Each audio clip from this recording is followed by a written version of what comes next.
Sriwijaya FC menggelar latihan terakhir di Stadion Harapan Bangsa Banda Aceh sebelum menghadapi tuan rumah Persiraja pada laga pekan keempat Selasa sore nanti. Pelatih Sriwijaya FC Jafri Sastra mengakui anak asuhnya sudah sangat siap menghadapi tim tuan rumah Persiraja.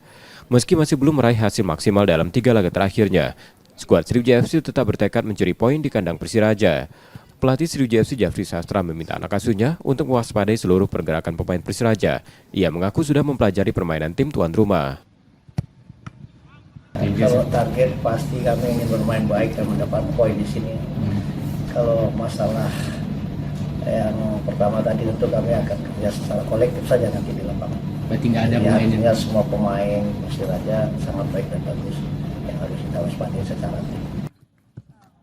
Hingga pekan ketiga Sriwijaya FC masih terbenam di dasar klasemen sementara grup 1 dengan raihan 2 poin dari 3 kali pertandingan. Nur Muhammad, Kompas TV, Palembang, Sumatera Selatan.